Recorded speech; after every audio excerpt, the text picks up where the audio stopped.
चलो थ्योरम 6.1 देखते हैं हम लोग, ठीक है, लाइन्स एंड एंगल्स का। पहले स्टेटमेंट पढ़ेंगे हम लोग, इसका एक एक प्रूफ देखेंगे क्योंकि एग्जाम में आएगा, इंपॉर्टेंट है।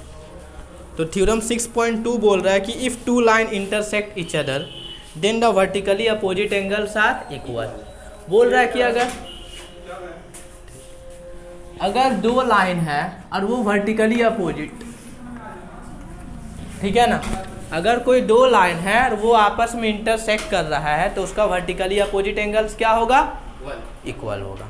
तो हम मान लिए कि यहाँ पे दो लाइन्स है मेरे पास, एक है AB और एक है CD, और यहाँ पे इस पॉइंट में क्या कर रहा है? इंटरसेक्ट कर रहा है लेट पॉइंट, ठीक है। तो हम लोग को प्रूफ करना है कि जो वर्टिकली अपोजिट एंगल्स क्या होता है पता है ना? इक्वल होता है। कैसे करना है? सबसे पहले जो थ्योरम्स होता है एक फॉर्मेट होता है, उसमें हम लोग लिखते हैं कि पहले गिवन क्या है ना? तो गिवन क्या है मेरे पास? Let AB and CD are two line, ठीक है, ऐसे लिख दिया। क्लियर है? ऐसे लिख दो कि let AB and CD are two line intersect at O। तुमको जैसे लिखना है ना, स्टेटमेंट आप लिख लो, यहाँ तो पढ़े हुए हैं ना स्टेटमेंट, ठीक है, कि अगर कोई दो लाइन इंटरसेक्ट कर रहा है एक पॉइंट में तो वर्टिकली अपोजिट एंगल जो बनता है वो आपस में क्या होता है? इक्वल होता है। क्लियर है? ठीक है ना? तो अभी हम लोग को टू प्रूफ, मतलब क्या प्रूफ करना है वो, तो ऐसे लिखते हैं टू प्रूफ, ठीक है। और क्या प्रूफ करना है हम लोग को? नहीं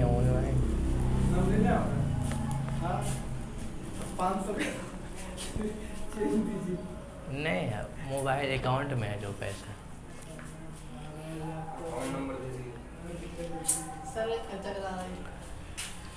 तो हम लोग को टू प्रूफ में आना है। तो क्या प्रूफ करना है? हम लोग को प्रूफ करना है एंगल AOC। कहाँ है AOC? AOC ये वाला एंगल इस एंगल का क्या हो जाएगा? इक्वल हो जाएगा एंगल BOD, या फिर angle AOD is equal to angle BOC, COB या बोलो या BOC, ठीक है ना। ये एंगल इस एंगल का क्या है? इक्वल। हमें यही दिखाना है। क्लियर है ना? वर्टिकली अपोजिट एंगल, वही हम लोग को दिखाना। अब हम लोग आते हैं मेन काम में, प्रूफ। अब हम लोग प्रूफ करेंगे। तो कैसे करेंगे समझना। हम लोग पढ़े हैं क्या? Linear pair. क्या होता है लीनियर पेयर? पता है ना? क्या होता है कि अगर कोई स्ट्रेट लाइन है और यहाँ पे बीच से एक और रे खिंच गया और ये दोनों का सम कितना होता है? 180। तो इसको हम लोग कहते हैं लीनियर पेयर, मतलब दो एंगल से पेयर में है, ठीक है। उसी का हम लोग यूज करेंगे। कैसे करेंगे देखो, इन एक लाइन है, इन लाइन AB में बात करते हैं। किसमें? एक लाइन AB में, ये OC है, तो हम लोग लिख सकते हैं angle AOC plus angle BOC is equal to 180 degree. देखो मान लो ये लाइन है और ये बीच वाला है, तो ये एंगल और ये एंगल का सम कितना हो जाएगा? देख रहा है ना सिर? समझ में आ रहा है ना कि ये एक AB स्ट्रेट लाइन में अभी बात करें। लाइन तो दो है बट अभी AB में बात कर रहे हैं। तो एक लाइन AB में बात की तो एंगल ये वाला AOC और एंगल BOC क्या हो गया? 180 डिग्री। कहाँ से? लीनियर पेयर से, ठीक है ना। तो ऐसा लिख दिए। इसको हम लोग क्या मान लेते हैं? इसको हम लोग इक्वेशन मान। अब दूसरा लाइन में बात करेंगे। इन लाइन अभी AB लिए, हम ले देते हैं CD से। क्या ले लिए? CD से। अब CD में देखो, अगर ये लाइन है और यहाँ पे देखो ये वाला बीच वाला रे है, तो ये दोनों एंगल का सम कितना हो जाएगा? 180 डिग्री। कहाँ से होगा? लीनियर पेयर से।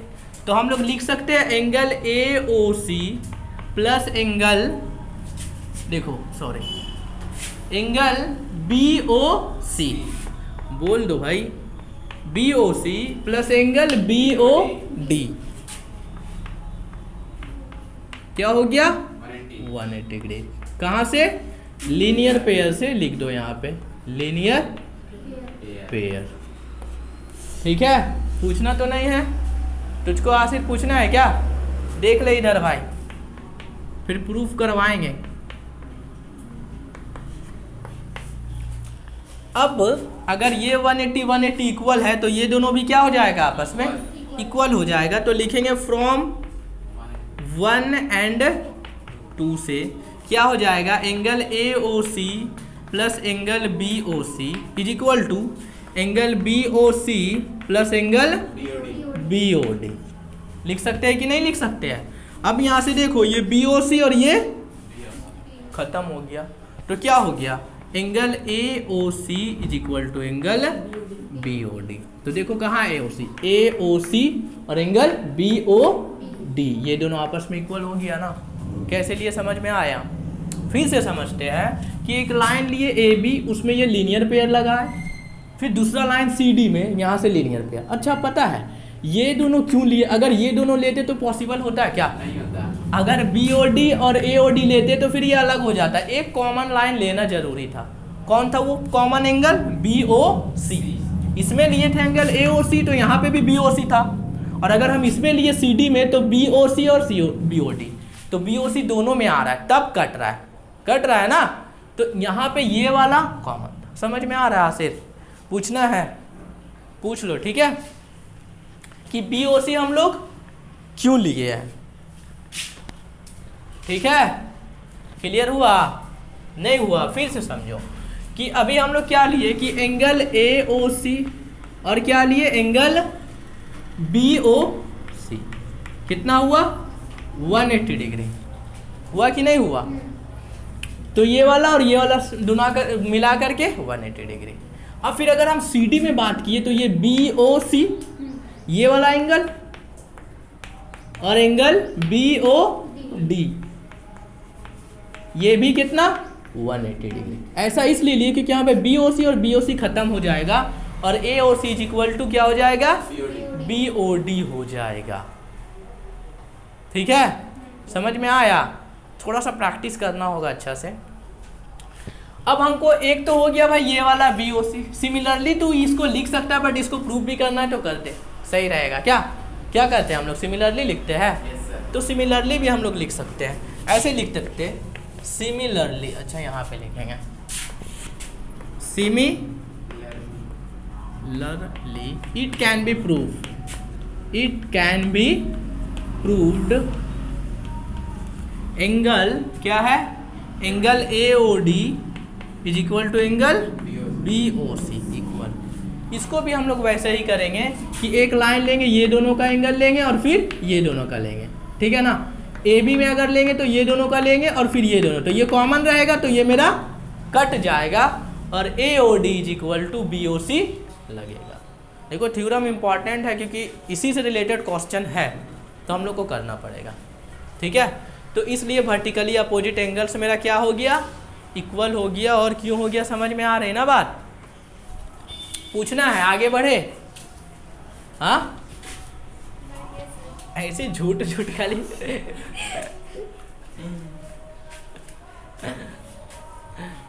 चलो कोई बात नहीं, लिख लो। लेट होगा लेकिन लिखने में। तुम्हारा भाई देखो क्या कर रहा है। आसिफ तुझको नींद आ देख भाई, नहीं फिर हम प्रूफ करवाएंगे तो फिर दिक्कत हो जाएगा। ठीक है, सारा प्रूफ करवाएंगे हम और फिर इसका टाइपिंग करके क्वेश्चन लिखेंगे हम थ्योरम्स का सिर्फ।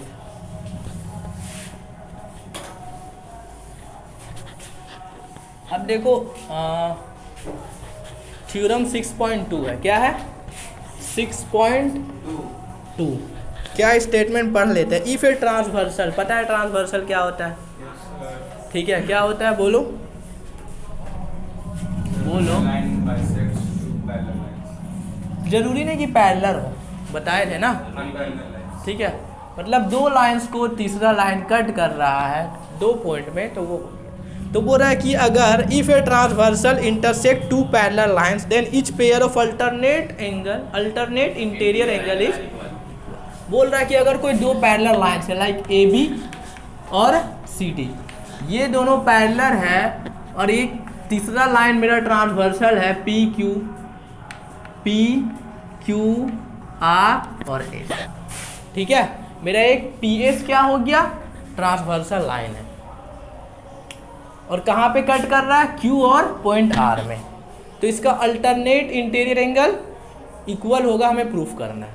सबसे पहले ये समझो कि अल्टरनेट इंटीरियर एंगल क्या होता है, वो सारा कुछ समझाए हुए कि अगर ये ऐसा कोई लाइन है तो ये जो एंगल ट्रांसवर्सल के इस टाइप इधर में और एक उस साइड में, तो ये दोनों आपस में क्या होता है, इक्वल होता है। जब पैरेलल रहेगा तब ऐसे सिर्फ अल्टरनेट इंटीरियर एंगल होगा, और एक्सटीरियर क्या हो जाएगा, ये और ये एंगल, ठीक है, बाहर में जो बन रहा है। तो इसी को हमको इक्वल दिखाना है, यानी कि गिवन में क्या है मेरा, गिवन में A B parallel C D, बस इतना ही लिखो, ठीक है, इससे ज़्यादा नहीं लिखना है। अब प्रूफ में जाना है हम लोग को, तो टू प्रूफ, तो प्रूफ क्या करना है देख ले भाई। तो प्रूफ हम लोग को करना है कि ये एंगल जो है इस एंगल का इक्वल होता है, और ये एंगल जो है इस एंगल का, यही ना अल्टरनेट है। यानी कि हमको प्रूफ करना है कि एंगल ए क्यू आर, कहाँ A Q R, A Q R is equal to angle C R Q या क्यू आर डी, जो भी बोलो, ठीक है। और एक और एंगल क्या हो जाएगा मेरे पास, एंगल डी आर क्यू, वाह आपकी बार बोला है, क्या हो जाएगा, अच्छा sorry A Q R is equal to D R Q, माफ करना गलती हुआ था, वही कहने का मतलब था बस, ठीक है ना। ए क्यू आर और डी आर क्यू, ये वाला अल्टरनेट है ना ट्रांसवर्सल के उस तरफ, ठीक है बोलना। और फिर क्या हो जाएगा मेरे पास, C R Q is equal to angle B Q R. हम लोग क्या करेंगे ना, दोनों में से एक को दिखा देंगे और सिमिलरली कर देंगे, या तो इसको दिखा देंगे तो इसको सिमिलरली लिख देंगे, या तो इसको दिखा देंगे तो इसको सिमिलरली लिख देंगे, ठीक है, समझ में आया। तो कैसे करेंगे देखो, अच्छा हम लोग को एक एंगल्स पता होगा, कोरस्पॉन्डिंग एंगल, क्या होता है, कोरस्पॉन्डिंग एंगल। तो कोरस्पॉन्डिंग एंगल का ही हम लोग इसमें हेल्प लेंगे कि अगर कोई दो पैरेलल, अगर कोई लाइन है, ठीक है, सपोज ये लाइन है और ये ट्रांसवर्सल है, अगर इसका कोरस्पॉन्डिंग एंगल मतलब ये कोरस्पॉन्डिंग एंगल, ठीक है, ये लाइन के नीचे, तो अगर ये दोनों एंगल इक्वल हो गया तो ये लाइन आपस में क्या हो जाएगा, पैरेलल हो जाएगा। और ठीक है, अगर ये दोनों लाइंस पैरेलल है तो इसका कोरस्पॉन्डिंग एंगल क्या होगा, इक्वल होगा, बस अपोजिट। अगर पैरेलल है तो कोरस्पॉन्डिंग एंगल इक्वल, और एंगल इक्वल है तो लाइन पैरेलल, इसका यूज करना है हम लोग को, ठीक है। तो देखो क्या करेंगे हम लोग, अब हम लोग प्रूफ में आते हैं। तो देखो यहाँ पे angle A Q are, angle A Q R, ये वाला एंगल, कौन वाला, ये वाला, इस एंगल का इक्वल होगा ना, ये कोरस्पॉन्डिंग एंगल है कि नहीं है, है ना। देखो ये लाइन के नीचे और ये भी लाइन के नीचे है कि नहीं है, और एक तरफ ही है। तो angle A Q R is equal to angle C R S, C R S, C R S. Corresponding angle क्या होता है बाबू, पता है ना। तो ये लाइन के नीचे तुझको दिख रहा है और ये भी लाइन के नीचे, तो ये इसका कोरस्पॉन्डिंग हो गया ना, और ये दोनों लाइन पैरेलल है तो इसलिए ये एंगल इक्वल होगा। इसको लिखेंगे हम लोग कोरस्पॉन्डिंग एंगल, ठीक है। कैसे हुआ समझ में आया। अब यहाँ पे देखो एंगल ये वाला, देखो ये वाला, ये एंगल और ये एंगल वर्टिकली अपोजिट एंगल है कि नहीं, सबको भूल जाओ, ठीक है। ये लाइन और ये लाइन इंटरसेक्ट कर रहा है, अभी हम लोग वर्टिकली अपोजिट एंगल को दिखाए, तो हम लोग लिख सकते हैं एंगल डी आर क्यू, क्या लिख सकते हैं, एंगल डी आर क्यू, कहाँ है D R Q, D R Q ये वाला एंगल, और एंगल सी आर एस, कहाँ है C R, C R S, ये दोनों आपस में इक्वल होगा।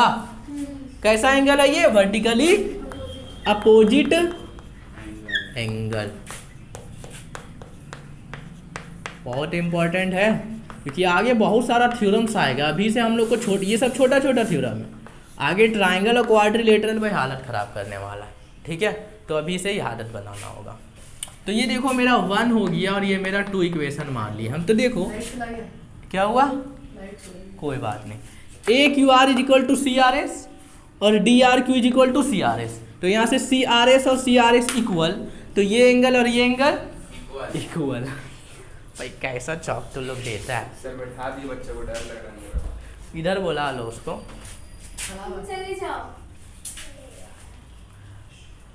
ठीक है, देखो यहाँ पे तो अगर ये इसका इक्वल है ये भी इसका इक्वल, तो लिखेंगे हम लोग फ्रॉम 1 and 2 से, फ्रॉम 1 and 2 से angle A Q R is equal to angle D R Q.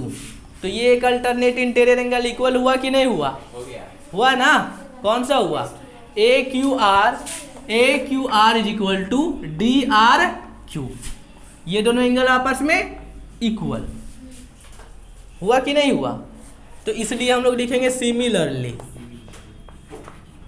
It can be prove क्या angle C R Q is equal to angle B Q are.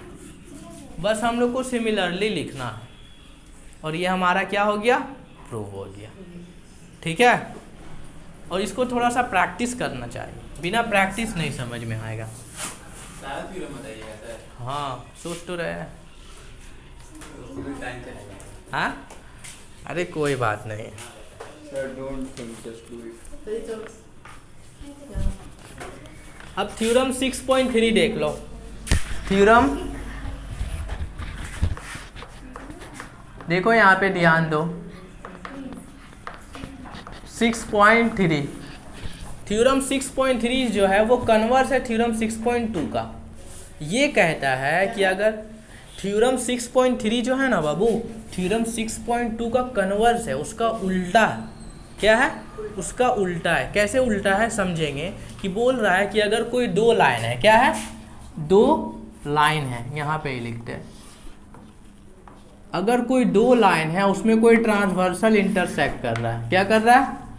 Transversal intersect कर रहा है और इसका alternate interior angle जो है वो equal है, तो आप देखा हो कि ये दोनों लाइन क्या है? पैरेलल है।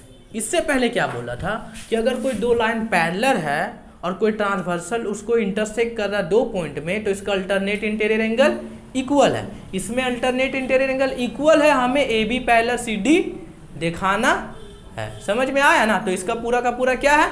उल्टा है। ठीक है, तो कैसे करेंगे देखो। ए बी मेरा दो लाइन है और यहाँ पे सी डी, और ये है मेरा पी क्यू आर और एस। ठीक है, इसमें दिया हुआ है तुम्हारा क्या कि ये एंगल इस एंगल का इक्वल और ये एंगल इस एंगल का इक्वल। यहाँ से डबल से दिखा रहे हैं, तो क्या लिखेंगे हम लोग? गिवन।